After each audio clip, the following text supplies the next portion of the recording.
Okay, this is our daily study of Pirkei Avot, the Mishnah Ethics of the Fathers. For those who have yard site for tonight, the 23rd of Tammuz, Robert Dolnick, Eva Guckenheimer, Ray Lieberman, and Ethel Pack. May their memory be for a blessing. A link to the text of the Mishnah is in the first comment below. We're up to chapter 5, Mishnah 3.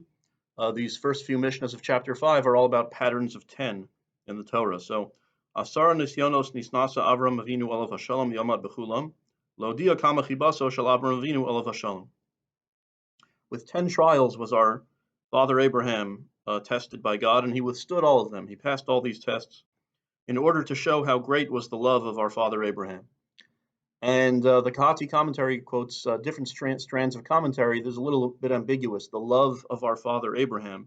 Does that mean the love of Abraham for God or the love of God for Abraham? Probably means both. You know, we believe that you could have a personal relationship with God. And Abraham was such a righteous person that God put him through these trials, but he had faith in God and he was able to withstand them all without losing his faith and stayed on the path following God. So, what are those trials? As Rambam counts them, so this is the Kati quotes the list of Maimonides. Number one, God said, "Leave your father's house to the land that I will show you." He didn't even tell him where he was going. That's a trial of faith. Just follow me. Ended up being the land of Israel. Number two, when he gets to Israel, there's a famine in the land. Well, God said, leave your entire family, leave your life, and go to the land that I'll show you. Then you get there and there's no food to eat. That's quite a test. So he has to go down to Egypt. When he goes down to Egypt, his wife Sarah is abducted by Pharaoh. That's the third test. Number four, Abraham's battle with the four kings. So his nephew Lot is kidnapped and he has to go to war against these four kings, and he gets Lot back. Number five, he has to marry his maidservant Hagar after despairing of having any children with his wife Sarah, who's barren. God promised him, "Your descendants will be like the sand of the sea. You won't be able to count them." His wife is barren, so he has to marry his maidservant, which he didn't want to do, has to have her be sort of a surrogate mother.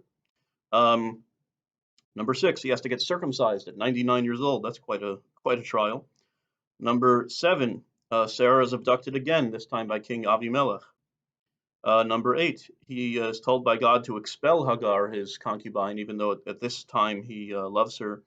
Number nine, he's also told to expel his son with Hagar, Yishmael, and he loved Yishmael. The Midrash says that Yishmael and Hagar both came back, sort of a happy ending. They both found their way back home. But and then finally, number 10, the ultimate trial was the binding of Isaac, which we read about in Rosh Hashanah. He was told to sacrifice your son, and then, of course, God says at the last minute, don't actually do it. But Abraham continues to walk with God throughout all these trials of faith, once again to show his love. So, I always point out this is a little bit theologically tricky because you should not internalize from this that when you have trials and tribulation, you just have to keep walking the path, and if you feel you can't endure it, there's something wrong with you, right? Meaning Abraham is particularly special, but it might be a little bit different. Abraham had direct communication with God. God literally appeared or manifested, whatever that might mean, his voice at least, and said, "Go to the land that I will show you." And he still gave him these trials of faith, and it was still difficult.